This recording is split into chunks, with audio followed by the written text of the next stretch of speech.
jiwa mereka, semangat mereka. Jadi untuk mengejar omset, mundur dulu mereka. Kenapa? Mereka mempersiapkan semangat. Yang mana insya Allah semangat yang mereka persiapkan itu mungkin akan membuat mereka setelah Ramadan ini akan meloncat dan lebih besar akan maju jauh lebih daripada yang akan mereka targetkan. Ibarat kata-kata yang kita dengar, tidak ada masalah. Mundur selangkah dua langkah untuk maju 100 langkah. Tapi mundur bukan mundur tidak berarti mundur dalam membangun aspek lain. Maka kita tidak katakan bahwa ada yang gagal jadi late, tidak ada. Maka semuanya alhamdulillah sukses. Selama kita betul-betul kemarin memasuki Ramadan dan mengisi Ramadan sebagaimana yang diinginkan oleh Allah Subhanahu wa taala. Maka saya sekali lagi bersyukur kepada Allah, kemudian memberikan apresiasi kepada Bapak Ibu sekalian semuanya yang tetap eksis jadi late, kemudian yang tidak dinyatakan late pada periode ini. Saya yakin bahwa mereka sedang mempersiapkan diri, dan juga Bapak Ibu semua kita juga mempersiapkan diri untuk membangun dan mewujudkan resolusi yang telah kita sepakati dan kita buat komitmen pada periode inaugurasi yang telah lalu. Bapak Ibu sekalian yang dimuliakan Allah, pada kesempatan ini saya anggap inaugurasi ini ya semacam ganti halal bihalal lah, ya kan? Ini halal bihalal. Nah ada istilah acara-acara yang dibuat oleh internal domestik orang Indonesia, halal bihalal. Saya kadang-kadang cari apa istilah ini kok ada halal bihalal. Jadi katanya ada anekdot, ada pasangan suami istri Pak. Jadi dia menikah di akhir Ramadan. Pas dia menikah itu, akhir berhalangan dia. Berhalangan kan? Pas setelah Syawal, setelah hari raya, berhenti haidnya. Suaminya kira masih haid gitu, masih men. Lalu dipanggil oleh istrinya, Bi, halal bihalal katanya. Halal bi halal katanya. Maksudnya apa? Mennya sudah. Itu anekdot saja ya. Ada yang menganggap begitu asal kata. Jadi akhirnya setelah Idul Fitrinya ada acara halal bi gitu. Karena saya bingung juga kamusnya dari mana itu. Namun banyak analisa Bapak Ibu sekalian. Tapi tidak ada masalah. Halal bihalal ini luar biasa. Saya ingin mengingatkan Bapak Ibu sekalian, nilai-nilai ini penting sekali. Pertama Bapak Ibu, kita mentadabburi tadi ayat yang saya bacakan tadi, itu luar biasa. Dan ini untuk sebagai Bapak Ibu sekalian, batu loncatan kita untuk membangun semangat yang menggebu-gebu setelah Ramadan ini dan di bulan Syawal ini, sesuai dengan foto kita tadi. Sekarang kita akan Bapak Ibu sekalian bekerja keras, kata Pak Amin tadi ada tadi kolaborasi, all out ya, all out. Bapak Ibu sekalian, untuk kita menjadi all out ada nilai-nilai yang perlu ada setelah kita Ramadan ini. Itu tidak terdapat dalam ayat yang saya bacakan tadi. Pertama sekali Allah mengatakan wasari'u ila maghfiratin min rabbikum wa jannatin 'arduhas samawati wal ardh. Di sini ada menarik. Kita disuruh oleh Allah berlomba-lomba, berpacu. Kan wasari'u itu adalah sur'ah. Berpacu, berlomba, berkompetisi. Kalau bisa kita paling dahulu. Tapi apa yang pertama Bapak Ibu sekalian? Ini yang menarik sekali ayat ini. Ini ila maghfiratin min rabbikum. Kamu harus berlomba dulu untuk mencapai apa? Bukan mencapai uang dulu, bukan mencapai materi, bukan mencapai pangkat, bukan mencapai ilmu. Yang kamu harus menggebu-gebu pertama sekali adalah untuk mencapai keampunan. Keampunan ini itu apa sebenarnya Bapak Ibu sekalian? Keampunan itu, kenapa kita diampunkan? Karena berarti kita punya dosa, kita punya kesalahan. Kalau saya tanya Bapak Ibu, ada Bapak Ibu tidak punya dosa di sini? Cuma nunjuk yang tidak punya dosa, ibu-ibu lah dulu. Karena ibu kadang-kadang kan gitu kan, Kalau ada salah bertengkar dengan suami, apa katanya? Yang salah, yang penting yang salah adalah suami. Kan ada 3 pasal itu. Istri tak pernah salah. Yang salah itu suami. Kalau istri pun salah, kembali kepada pasal pertama, istri tak pernah. Begitu, Bu. Kena kan? Wali sumpah kita berdosa. Anda tidak berdosa kepada Allah. Dan di sini ayat ini Allah hubungkan dengan sesama, interaksi sesama kita. Jadi pertama kita lihat keampunan. Maka kita pikirkan jangan gerak. Berapa saya akan dapat duit? Tapi apa kata Allah? Pikirkan oleh kamu bahwa kamu adalah menjadi orang yang bersih. Silakan kamu punya kekayaan yang banyak, tapi apa? Kamu mendapat keampunan dari Allah. Silakan kamu pangkat yang tertinggi, tapi kamu orang yang bersih dari dosa. Untuk apa duit banyak? Untuk apa pangkat tinggi, tapi bergelimang? Kemudian kenapa keampunan? Karena keampunan itu syarat. Kamu bersih diampunkan oleh Allah. Kenapa? Karena syarat untuk meraih surga. Oleh karena itu setelah keampunan baru wa jannatin arduhas samawati wal ard. Setelah diampunkan baru surga. Berarti apa? Syarat masuk surga harus bersih. Dan surga itu bukan hanya surga akhirat. Maka kata ulama tafsir, setiap surga yang disebut untuk akhirat berarti itu adalah pangkal kesuksesan dunia. Maka agama ini semuanya Bapak Ibu. Terus kita ketahui puasa kemarin itu bukan hanya ibadah untuk ke surga, tetapi yang lebih penting daripada itu semua adalah dengan puasa itu kita mengambil nilai-nilai untuk kesuksesan kita di dunia. Maka kalau seandainya Bapak ingin sukses dalam HMI, belajar dari nilai puasa. Mau sukses kita di dalam HMI, sukses dunia akhirat, belajar dari nilai salat. Maka saya simpulkan Bapak Ibu, ada 4. Apapun syariat yang disyariatkan Allah kepada kita, ada 4 sasarannya. Karena Allah di balik syariatnya punya maqasid. Maka ada di antara ulama yang khusus menulis tentang maqasidus syariah. Apa artinya itu? Tidak ada dibebankan Allah kecuali maqasid. Apa maqasid pertama? Maqasid pertama Allah dengan syariatnya itu ingin membersihkan kita. Maka tidak ada satu pun ibadah yang disyariatkan Allah kecuali janji Allah di balik ibadah itu. Apa maksud Allah? Dengan ibadah itu Allah mengampunkan dosa-dosa kita. Maka puasa kemarin apa hadis yang selalu kita dengar dari ustaz-ustaz, dan bahkan kebanyakan daripada kita ini ustaz ikut berceramah memberi tausiah. Pak Kiai ini, Pak Bagus ini Kiai besar di Bekasi. Mungkin tiap malam jadwal tausiah Ramadan kepada Pak Bagus ya. Masya Allah, Pak Agung. Mana jadwal tausiah? Apa hadis? Man shoma Ramadhana imanan wa ihtisaban ghufira lahu ma taqaddama min dzambi. Berarti apa? Puasa disyariatkan untuk pengampunan dosa. Kita disuruh salat. Apa kata Rasulullah kepada sahabatnya? Bagaimana pendapat kalian semuanya? Coba, bagaimana pendapat kalian semuanya? Kalau seandainya salah seorang di antara kalian ada sungai, sebuah sungai yang bening, sungai itu bersih, mengalir, bening.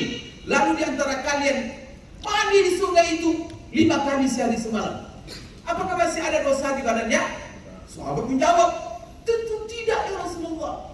Begitu pula lah kalian sholat 5 kali. Sholat itu untuk kebersihan diri. Nah, Bapak Ibu sekalian, maka sholat di sungai tadi itu ibarat Rasulullah kalau kita umpamakan dengan kehidupan kita. Ini namanya sistem. Maka sistem kita itu harus mengalir dan bersih dan bening. Karena kalau sistem kotor, semua orang yang masuk ke dalamnya menjadi kotor. Sungai kalau kotor, bisa Bapak Ibu mencuci pakaian kotor menjadi bersih. Ibu-ibu, kalau sungainya kotor, bisa pakaian bersih jadi bersih, pakaian kotor jadi bersih? Ya. Pertama, kalau kain kotor kita cuci di sebuah sungai yang kotor, maka kain kotor bertambah kotor. Kalau kain bersih yang kita masukkan ke dalam sungai kotor menjadi sistem yang kita bangun di HN ini ibarat sungai tadi lah. Sungai ini harus kita jaga sama-sama, jangan dikotori. So kalau seandainya satu masuk kotor juga, satu masuk kotor juga, kotor semuanya. Karena nanti siapa yang masuk jadi kotor semuanya. Maka wajib kita menjaga semuanya bagaimana supaya sungai kita ini bening dan bersih. Mana kalau ada orang punya niat yang tak baik, masuk dia jadi paham Bapak Ibu? Kenapa diam? Paham tak Bapak Ibu sekalian? Siap tak? Siap kita menjaga supaya sistem kita ini bersih? Siap kita menjadi unsur, jangan menjadi unsur mengotori sistem ini. Siap? Siap semuanya menjaga kebersihan sistem ini sama-sama. Karena ada orang kadang-kadang ada yang ketahui orang yang mengotori sistem ini. Lalu lapor sama saya, Ustaz Sanu. Bu, ibu laporkan ke manajemen enggak? Enggak. Kenapa? Segar Pak Ustaz. Astagfirullahaladzim, berarti kita apa? Rela dengan kekotoran sistem kita. Maka siapapun, download, upload, asal kita mengetahui siapa yang mengotori sistem ini, jangan segan-segan. Ada penanggung jawab. Karena semua kita harus menjadi komponen menjaga kebersihan ini. Sebab kalau kita sama-sama mengotori, hancur kita. Di dunia kita, Bapak Ibu sekalian bergelimang dosa. Di akhirat kita masuk neraka. Itulah sebabnya Allah perintahkan perlombaan kita, kompetisi kita harus ila maghfiratin min rabbikum. Jaga kebersihan itu. Jangan sampai kita berada di satu jalan, di situ bergelimang dengan dosa. Baik orang-orang terlibat, orang sekitar kita yang sistem kita jalankan. Ini Bapak Ibu sekalian penting sekali. Ini nilai yang luar biasa Allah tanamkan. Kalau sudah itu yang kalian jaga, maka apa? Wajannatin arduhas samawati wal ardh. Baru kalian meraih surga. Dan ingat, bagaimana cara supaya kita bersih? Surga kita raih. Surga ini adalah nama lain kalau di dunia ini kesuksesan, kebahagiaan batin, ketenangan jiwa, keberkahan rezeki. Di situ semuanya itu. Wajannatin. Dan nanti apa? Kenikmatan abadi di akhirat nanti. Dan itu diperuntukkan untuk siapa? Orang-orang yang bertakwa. Nah, jadi Bapak Ibu ini jelas sekali ayat ini. Keampunan, surga, kesuksesan akan diraih oleh orang-orang bertakwa. Maka kemarin sebenarnya ibadah itu semuanya itu adalah untuk takwa semuanya tujuannya. Maka kita baca di dalam Al-Quran, ayat Al-Quran pertama memerintahkan kita untuk ibadah. Apa itu ayatnya? Dalam surah Al-Baqarah, ya ayyuhan nas ubudu rabbakumul ladzi khalaqakum walladzina min qablikum la'allakum tattaqun. Hai manusia, beribadahlah kamu kepada Tuhan yang telah menciptakan kamu dan orang-orang sebelum kamu. Untuk apa? Supaya kamu bertakwa. Berarti ini ubudu, ibadah secara umum untuk takwa. Tapi Allah keluarkan satu ibadah yang luar biasa untuk mewujudkan takwa. Apa itu? Puasa Ramadan. Ini salah satu ibadah yang luar biasa untuk mewujudkan manusia-manusia yang bertakwa adalah ibadah Ramadan. Maka apa kata Allah? Ya ayyuhalladzina amanu kutiba alaikumus shiyam kama kutiba alal ladzina min qablikum la'allakum tattaqun. Bapak Ibu sekalian, sekarang berarti kita siap untuk meraih keampunan kita, Tuhan. Kita siap untuk meraih surga dan kesuksesan. Tapi syaratnya apa? Sudahkah kita menjadi orang-orang bertakwa? Karena itu hanya Allah peruntukkan kepada orang-orang bertakwa. Saya mau tanya semuanya ini, sudahkah kita semua jadi orang bertakwa? Bapak Ibu, saya mau bertanya. Atau perlu saya pakai bahasa Arab? Sudahkah kita menjadi orang-orang yang bertakwa? Insyaallah sudah Ustaz. Insyaallah. Sudah, insyaallah. Kayaknya ada yang ragu. Saya sudah bertakwa atau tidak? Saya akan jelaskan indikatornya. Pasang ke diri masing-masing. Sudahkah saya seperti ini atau belum? Kalau belum, berarti Bapak Ibu sekalian perlu kita tingkatkan dan perlu cepat-cepat. Ini masih Syawal ini. Mari kita dengarkan apa kata Allah dalam menjelaskan sifat orang bertakwa. Bapak Ibu sekalian, sebelum saya menjelaskan sifat takwa, begini. Saya umumkan kenapa takwa itu paling dahsyat. Puasa itu paling dahsyat untuk mewujudkan ketakwaan. Ketakwaan, takwa itu kan semua kita tahu. Sederhana sekali definisinya. Takwa itu adalah melaksanakan seluruh perintah Allah, menjauhi semua larangan. Apa hubungannya dengan puasa? Siap dengan takwa. Bapak Ibu sadar nggak? Di dalam puasa itu berapa hal yang dilarang cuma dalam puasa kita? Berapa cuma yang dilarang? Yang membatalkan puasanya berapa perkara? 3 macam. 3 perkara cuma. Pertama, makan. Yang kedua, minum. Yang ketiga, Berhubungan. halal bihalal tadi. Kan berhubungan suami istri. 3 itu.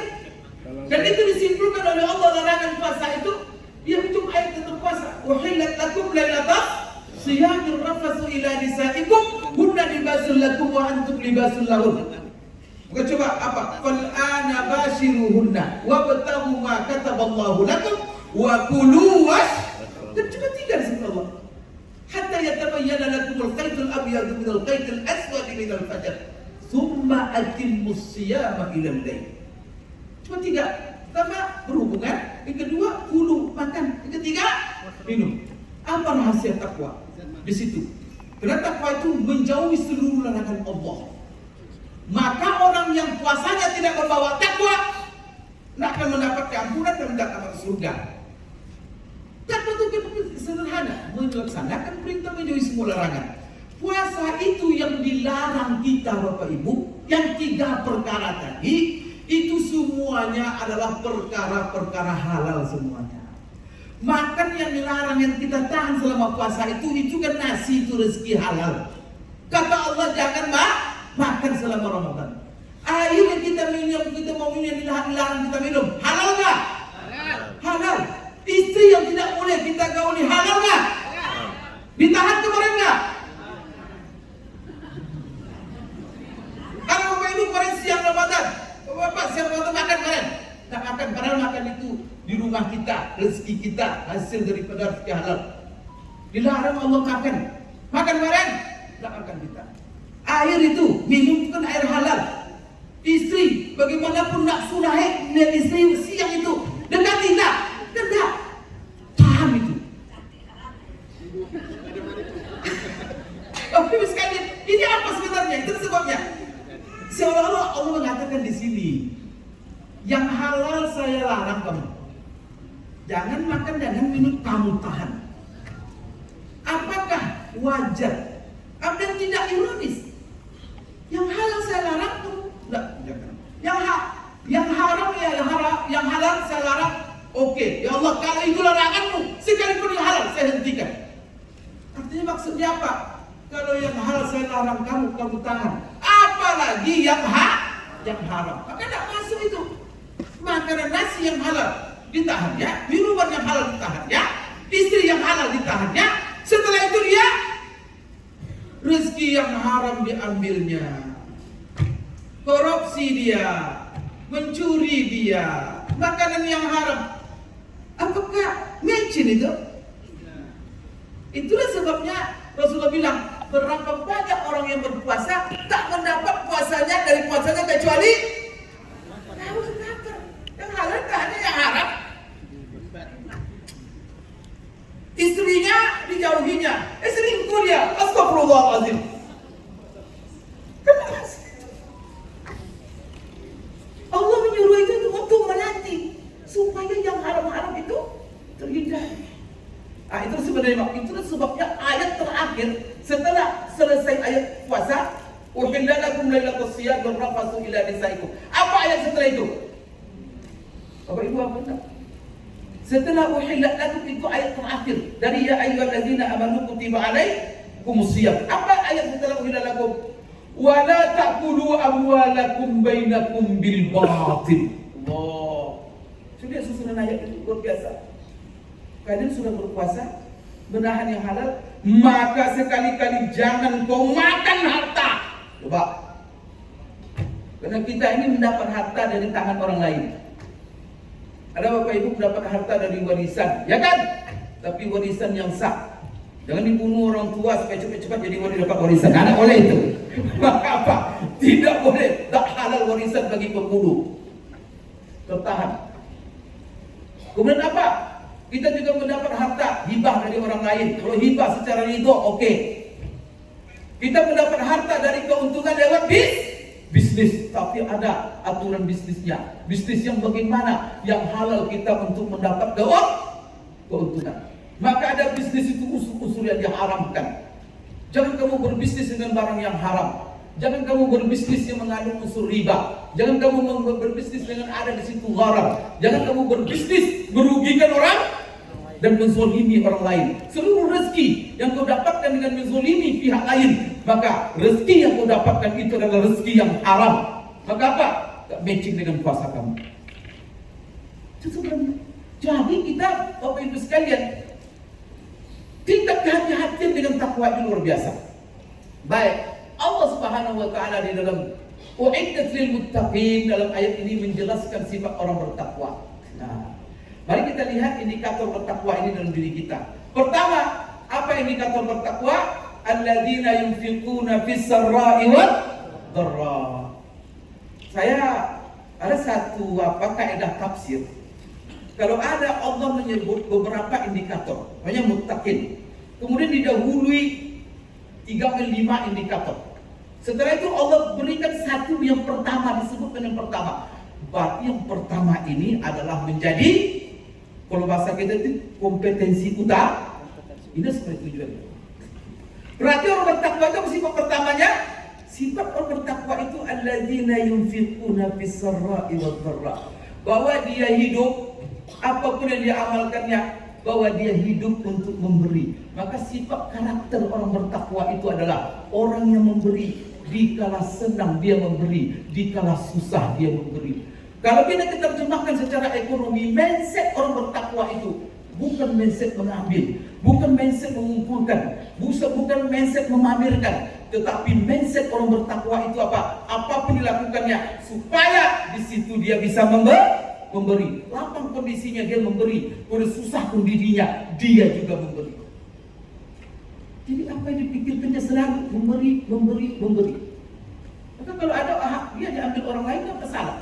Kenapa? Memang saya kok hidup saya untuk ambillah. Allahu Akbar.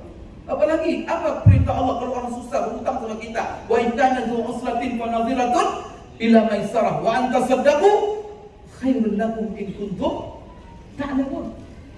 Kalau susah orang yang berhutang sama kamu, susah dia tidak bisa bayar. Ya sudah. Tangguh beri tangguh. Tidak juga bisa bayar, sedekahkan. Kenapa? Karena itu lebih baik kalau kamu tahu. Jadi di sini mindset yang bisa memberi. Jadi gerak kita di HMI ini, kenapa kita berjuang? Kenapa kita bekerja keras? Supaya kita bisa memberi. Tapi sebelum itu apa? La'allakum tattaqun. Untuk apa? Untuk takwa, terutama. Supaya apa?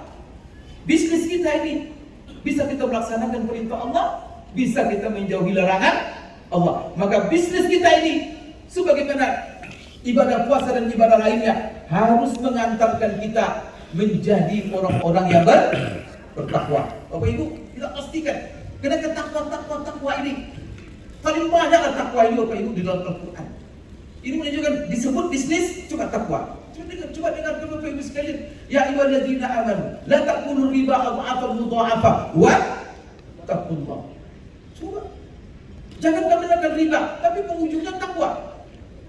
Ya ayyuhalladzina amanu ittaqullaha wa dharu ma baqiya minar riba. Hubungkan oleh Allah, hubungkan ekonomi, kehidupan ekonomi dengan takwa. Kemudian dalam ayat lain, in kuntum iyyahu ta'budun. Kalau kamu betul-betul orang beribadah kepada Allah. Apa awal pangkat ayatnya? Ya ayyuhalladzina amanu kulu min thayyibati. Ekonomi dengan ibadah, abidnya kita tergantung ke ekonomi kita. Ketakwaan kita, ukurannya ekonomi kita pertama. Hubungan antara sesama kita, bagaimana kita mencari harta. Maka di sini Bapak Ibu sekalian, mari kita pastikan bahwa kita di HMI ini adalah untuk mencapai ketakwaan. Sebagaimana Ramadan, maka kita di sini ada menahan. Di sini kita ada yang tidak halal. Ditahan diri kita itu. Semua Ramadan kepada kita dilatih menahan. Bukan hanya menahan dari yang haram, tapi menahan dari yang halal. Kalau sudah terlatih yang halal kemarin, kita tahan. Bagaimana kita tidak bisa menahan diri daripada yang haram? Maka insya Allah, barangkali Bapak Ibu kalau ada momennya yang silap-silap, kadang-kadang yang haram itu menggelembung Pak, Bapak Ibu. Maka riba itu menggelembung. Tanya Dr. Oni, kenapa riba itu dilarang? Kenapa kalau orang-orang yang Bapak Ibu tidak bertuhan, dia memikirkan solusi-solusi manusia. Manusia itu yang tahu dia Bapak Ibu apa di hadapannya. Maka riba itu menggelembung. Tetapi apa akibat resiko dari riba? Ekonomi anjlok. Maka saya pernah juga jelaskan, ibarat ada orang sakit Bapak Ibu, bagaimana solusinya? Adi suntik kurus gitu, adi bagilah obat-obat gemuk. Setelah itu gemuk dia, tapi isinya penyakit. Setelah gemuk langsung die, masuk kubur. Jadi kita jangan berhitung. Maka jangan berhitung Bapak Ibu kepada berapa, kuantitasnya berapa, untuk berapa. Ingat, makfirah dan takwa tadi itu yang menjadi dasar kita pertama. Dan ini harus menghantarkan kita kepada ketakwaan itu. Bapak Ibu sekalian, maka orang bertakwa di samping dia menjaga yang halal, menjaga dalam bisnisnya, dia akan menahan diri daripada segala yang haram. Tapi kalau untuk yang halal, maka dia akan bekerja keras. Sebabnya Bapak Ibu sekalian, ada sebuah hadis mengatakan Rasulullah dalam Sahih Muslim, apa kata Rasulullah? Surga dunia ini adalah surganya orang-orang kafir, tetapi dunia ini adalah penjaranya orang-orang beriman.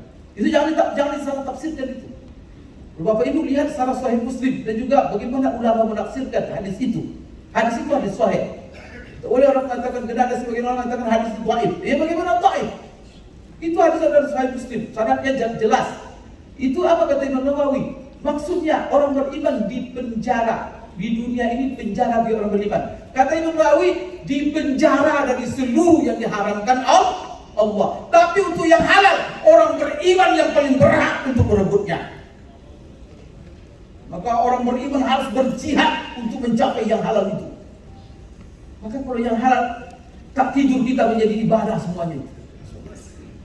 Jadi kalau yang halal kita lah yang paling berhak. Itu kata Imam Nawawi. Itu juga kata Imam Suyuti.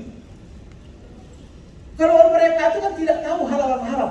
Maka kalau seandainya kita tidak, Bapak Ibu memperhatikan halal haram, apa bedanya kita nanti dengan apa man kana mu'minan kaman kana fasiqa?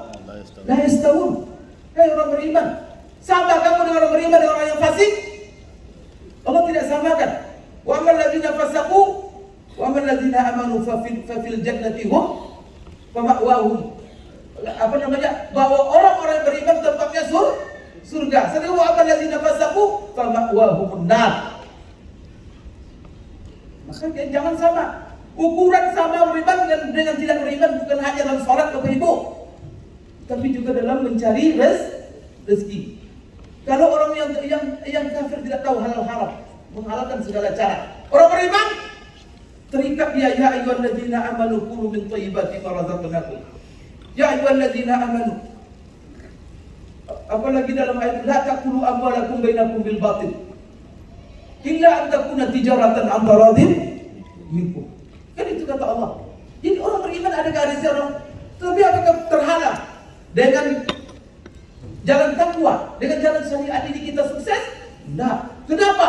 Karena Bapak Ibu sudah ada kaedahnya. Di dalam masalah muamalah ini, katanya Dr. Roni, apa kaedahnya? Al-aslu fil asya' al-ibaha. Al-aslu fil muamalah al-ibaha. Sedangkan al-aslu fil ibadah al-man'u kata ulama. Apa maksudnya? Kaedah umumnya bahwa segala sesuatu dalam di dunia ini halal dan boleh. Segala bentuk muamalah, Bapak Ibu sekalian, akad-akad itu pada prinsipnya boleh, kecuali dipastikan bahwa dia mengandung unsur yang haram. Yang haram cuma sedikit. Pertama, saya selalu merumuskan, yang haram itu cuma 4. Yang pertama apa? Barang yang diperjualbelikan jangan yang haram. Barang haram itu berapa jumlahnya? Dikit cuma. Tapi dikasih Allah hurrimat alaikumul maitatu waddamu walahmun. Itu cuma. Yang lain-lain halal. Apa? kita menghindari riba? Kenapa tidak? Riba itu jelas bisa kita hindari. Gharar. Bisa kita bermuamalah tanpa gharar? Bisa sekali. Kita praktekkan. Kemudian gharar, merugikan orang lain. Di sini kita banyak kena. Kita mencari rezeki, zolimi orang. Kadang-kadang kita maka menipu itu gharar. Kemudian mencuri itu gharar. Merampok itu gharar. Korupsi itu gharar. Itu termasuk dalam gharar semua. Memberi mudarat kepada orang lain. Artinya apa? Islam tidak menginginkan kita beruntung sendiri, tapi merugikan orang. Kalau beruntung bersama. Tak boleh mencari keuntungan diri dan memberi mudarat orang lain. Maka praktek-praktek ini dipastikan dalam seluruh sistem kita tidak ada. Maka alhamdulillah Bapak Ibu, kemarin juga di Medan saya baru dengan Pak Edwin, kemarin hari Ahad saya mengisi HBC. Saya selalu tanya, pernah yang hadir 300 orang. Dia dari Medan. Saya tanya, pertanyaan saya itu biasa kalau dolar ini ujinya apa? Siapa di antara Bapak Ibu yang menjadi mitra HNI merasa dirugikan oleh perusahaan? Pertanyaan ini dalam banyak acara saya tanyakan, satu orang pun tak pernah menjawab saya dirugikan oleh perusahaan. Berarti clear, Masya Allah perusahaan kita ini. Ada beberapa kali saya lebih 1.000 orang yang hadir. Saya tanya semuanya. Jangan segan saya bilang, saya ini Dewan Pengawas Syariah. Kalau ada Bapak Ibu merasa dirugikan oleh sistem HMI yang Bapak baca dalam support system dan yang Bapak terima sesuai nggak kontraknya yang dalam support system. Kemudian di dalam apa lagi? Support systemnya, kemudian marketing plan-nya. Bapak Ibu baca dan Bapak Ibu jalankan. Ini dengan perusahaan. Ini mohon maaf, jangan Bapak Ibu adukan dengan mitra Bapak Ibu atau lain-lain. Ini sistem perusahaan. Dan kami mengawal sesuai dengan sistem. Mengawas. Satu orang pun sampai sekarang tak ada satupun mengatakan Pak Agung, saya dirugikan perusahaan itu. Banyak sekali perusahaan berujung ke polisi. Orang-orang berujung ke penjara. Ada Bapak Ibu mendengar bisnis HNI dilaporkan ke polisi?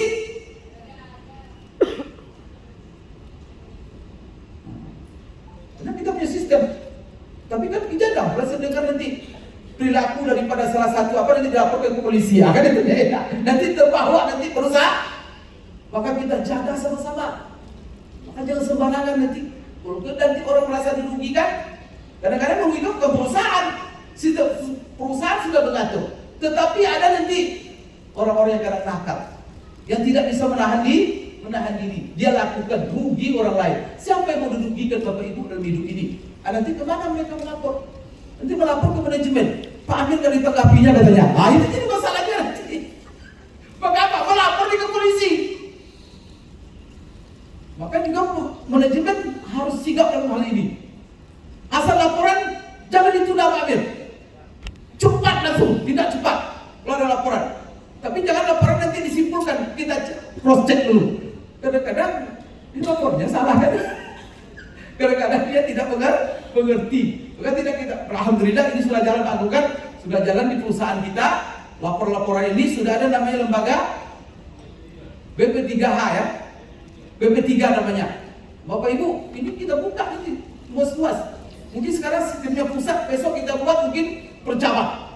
Ada orang-orang yang kita apakan untuk menerima laporan kecurangan-kecurangan demi menjaga perusahaan kita ini bersama. Jadi sebelum kita selesaikan secara internal, jangan sampai dibawa ke eksternal. Kacau kita nanti. Ini sama-sama kita menjaga. Bapak Ibu sekalian, jadi gampang ya. Kan apa Bapak Ibu tuh? Barangnya jangan haram, jangan ada riba, jangan ada gharar, jangan ada gharar, merugikan orang lain untuk menjaga ketakwaan. Bapak Ibu sekalian yang dirahmati Allah, ada satu hal yang ingin saya sampaikan di sini. Kenapa Allah dahulukan memberi? Maka ini semangat memberi. Rupanya Bapak Ibu, untuk bisa kita menjadi semangat memberi, ada sifat-sifat berikutnya yang Allah jelaskan. Bagaimana? Pertama, wal kadhiminal ghaiza. Ini luar biasa. Kenapa wal kadhiminal ghaiza setelah alladzina yunfiquna fis sarra'i wad dharra? Karena kita dalam interaksi antara sesama kita tak mungkin tidak ada kesalahan Bapak Ibu. Antara suami dan istri saja. banyak yang bertengkar. Kan tiap hari kadang-kadang suami istri bertengkar.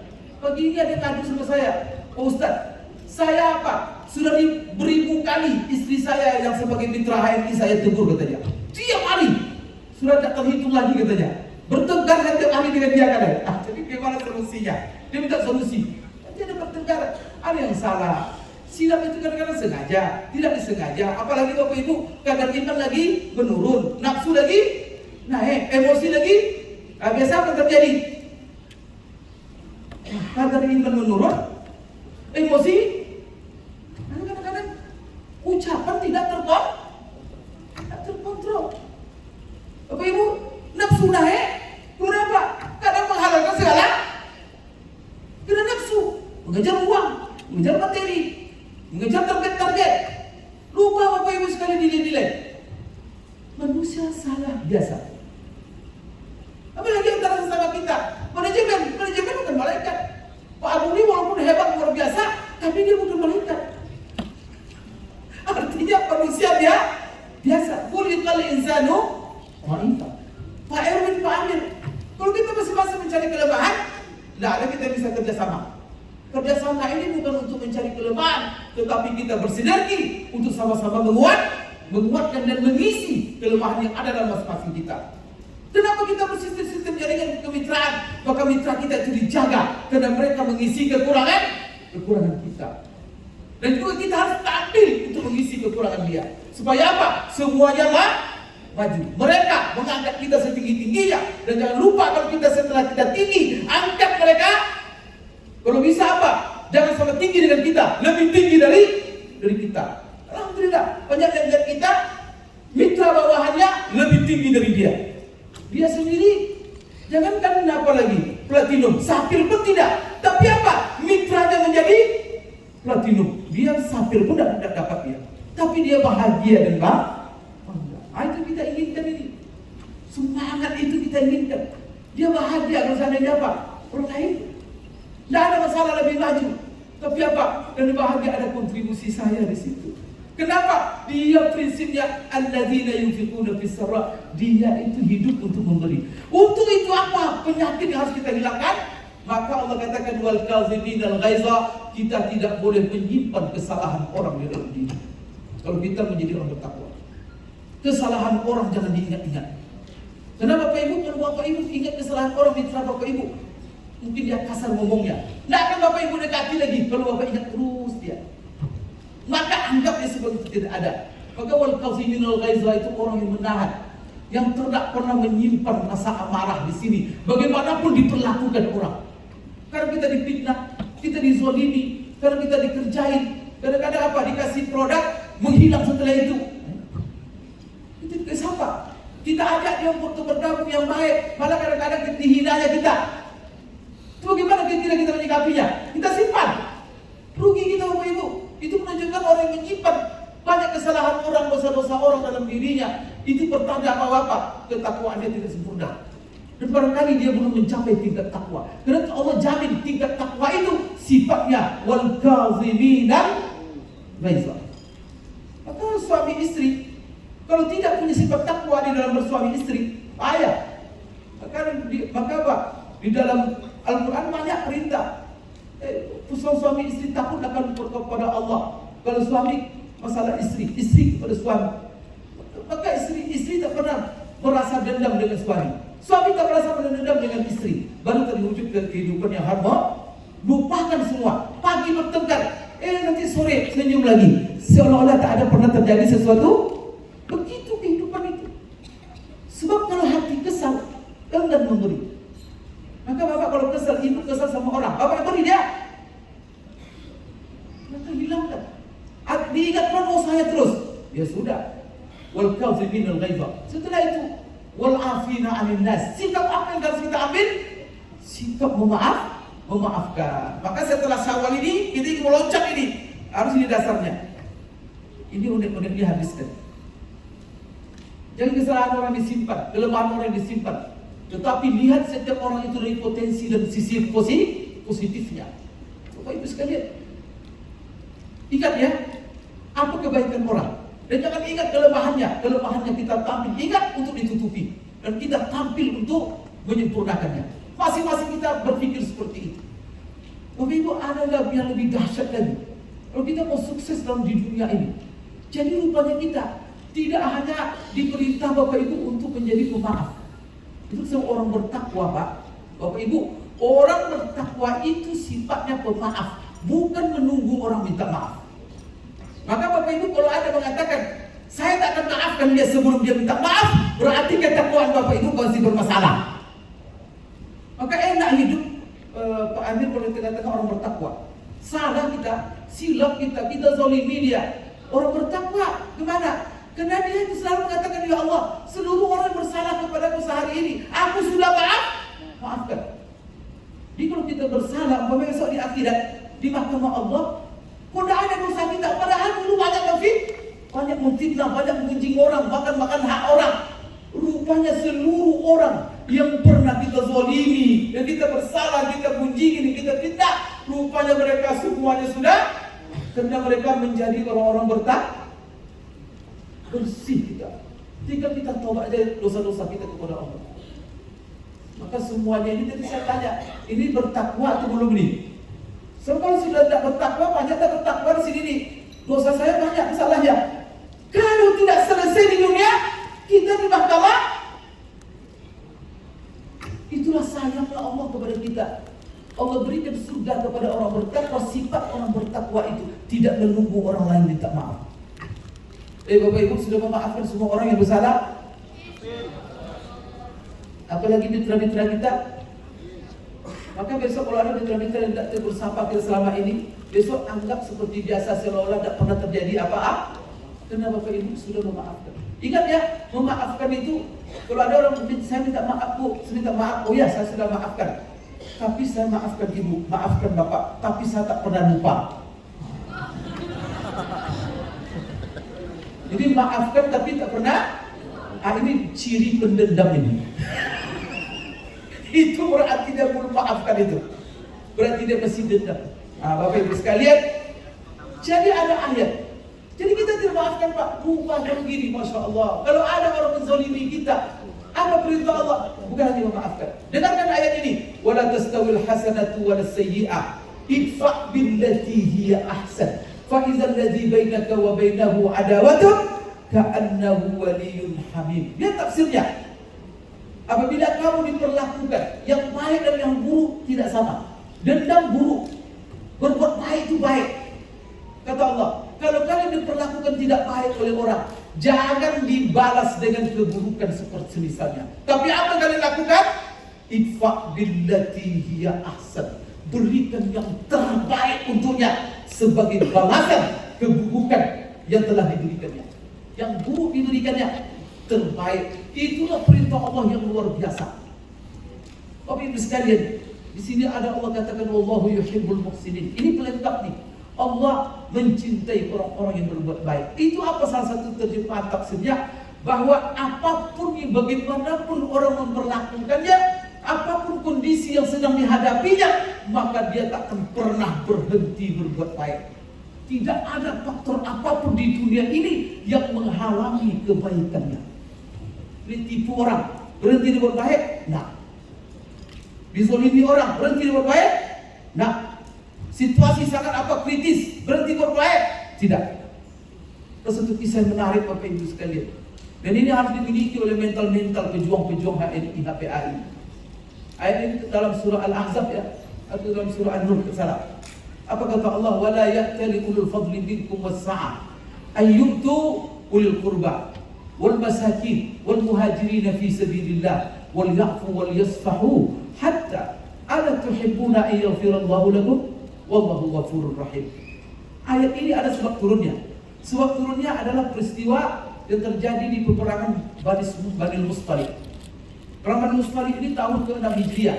Karena diisukan orang-orang Quraisy akan menyerang Madinah. Rasulullah keluar dengan pasukan, dengan rombongan.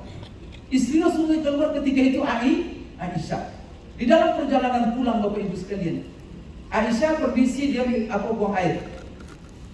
Maka dikawal. Setelah itu Aisyah bergabung lagi dengan rombongan. Ketika rombongan berangkat, Aisyah periksa kalungnya. rupanya tertinggal, tercecer. Maka Aisyah tergegas. Rombongan jalan, dia pergi lagi untuk menelusuri kalungnya tadi. Dekat tempat dia buang air. Dan dia tidak kasih tahu kepada rombongan. Berangkatlah Aisyah, rombongan tetap berangkat. Aisyah pergi. Sehingga rombongan berjalan sudah jauh. Lihat Aisyah pun tidak ada. Maka apa kata Rasul? Stop! Tunggu. Maka disusul. Kalau disusul Aisyah, akhirnya Aisyah muncul. Muncul dengan siapa? Siapa namanya? Sofwan bin Mu'attal. Sofwan bin Mu'attal ini muncul Bapak Ibu sekalian dengan Aisyah berjalan berdua. Padahal ya Sofwan jauh jalan. Tapi di situ ada orang-orang munafik. Maka orang-orang munafik menghembuskan, membuat berita hoax bahwa Aisyah ketika itu berselingkuh dengan Sofwan. Heboh berita, panik, Rasulullah panik. Siapa yang paling panik waktu itu? Abu Bakar, putrinya yang tercinta, istri manusia yang paling difitnah la ilaha illallah. Kira-kira gimana itu? Apa di sini menarik, Bapak Ibu sekalian? Karena saking hebatnya berita hoax itu, sehingga seolah-olah berita itu benar. Sehingga banyak orang-orang beriman yang ikut-ikut pula menggembar Bapak menyiarkan berita itu. Yang ikut pula bercerita. Yang menariknya juga apa? Yang ikut menceritakan perkara itu adalah orang-orang yang selama ini diberi bantuan oleh Abu Bakar. Jadi Abu Bakar itu kan orang kaya. Dia menyebabkan banyak orang miskin yang belanjanya tiap minggu. Orang miskin ini, Bapak Ibu. Ada salah satu Misbah namanya. Dan dia ikut-ikut semangat pula dia menyebarkan berita. Pak, Bapak Ibu, kalau Bapak Ibu sering membeli orang, setelah itu difitnahnya kita. Fitnahnya dahsyat lagi. Kira-kira Bapak Ibu beri lagi dia? Hah? Setiap hari Bapak Ibu, setiap minggu kasih belanja. Fitnahnya sangat dahsyat sekali. Kira-kira apa? Bapak Ibu masih ngasih lagi? Masih? Oh gitu. Bersumpah kita itu demi Allah. Begitu saya baik sama kamu, begitu apa? Bapak Ibu, jadi banyaklah sahabat-sahabat waktu itu yang bukan hanya Abu Bakar, dan semua sahabat terlibat. Abu Bakar setelah mendengar itu, melihat orang-orang yang ikut menyebarkan, turun ayat, setelah turun ayat itu bersumpah Abu Bakar, demi Allah saya tak akan kasih kalian lagi. Begitu saya berbuat baik sama kalian fitnah keluarga saya tanpa cross check dulu, dan Allah saya tidak akan kasih. Bapak Ibu sekalian, banyak lagi yang men-stop. Bapak Ibu, ketika Abu Bakar bersumpah dan dia tahan pendiriannya, turun ayat menegur Abu Bakar, wala ya'tali ulul fadli minkum was-sa'ah ayyutu ulil qurba wal masakin wal muhajirin fi sabilillah wal ya'fu. Apa ayat dasar ini? Jangan, saya tahu enggak, kamu kan tegur saya. Turun ayat. Turun ayat. Terlalu panjang aja. Bapak ini terakhir. Jadi kisah ini menarik Bapak Ibu ya. Bagaimana Islam itu menyuruh kita berbuat baik sampai kepada orang yang berlaku terburuk untuk kita. Apa kata Allah? Wala ya'tali, jangan bersumpah. Hentikan sumpah ulul fadli, tokoh-tokoh, orang-orang terhormat. Wasa'ah, orang-orang yang diberikan kekayaan, rezeki yang lapang. Jangan kalian sampai bersumpah tidak memberi kepada karib kerabat, orang-orang miskin, orang-orang yang hijrah jalan Allah, lantaran mereka telah berbuat salah kepada kalian, lantaran mereka membuat fitnah, karena mereka berdosa kepada kalian. Tapi apa sikap yang kalian harus munculkan? Wal ya'fu, maafkan. Wal yasfa'u, berlapang dadalah kan. Allah Akbar. Coba apa rayuan Allah kepada orang seperti ini? Ala tuhibbuna ayyafirullahu lakum? La ilaha illallah. Tidakkah kamu mau dosa-dosamu diampunkan Allah? Kamu bergelimang dosa, saudaramu tak mau maafkan. Maafkan semua dosa-saudaramu itu supaya Allah mengampunkan seluruh dosa. Maka mendengar ayat itu turun, wallahu ghafurur ujung ayat. Mendengar ayat itu turun, dibacakan Rasulullah, langsung Abu Bakar mengatakan, ya Allah pertama apa? Saya bayar kafarat sumpah saya. Saya kepingin ya Allah Engkau ampunkan dosa-dosa saya. Sekarang saya bayar sumpah saya. Kenapa sumpah itu harus bayar kafarat? Dibayar kafarat sumpah. Setelah itu dia kembalikan seluruh pemberian yang dihentikannya kemarin. Kenapa? Karena dia kepingin Allah mengampunkan dosa-dosa. Maka orang HNI tidak ada yang Bapak Ibu, kalau kita mau sukses jangan menjadi pendekar. Jangan hentikan kebaikan kita bagaimana orang memperlakukan. Kemudian terakhir Bapak Ibu sekalian tentu apa? Innal ladzina qalu rabbunallahu tsumma istaqamu. Di setelah ini sifat-sifat kita.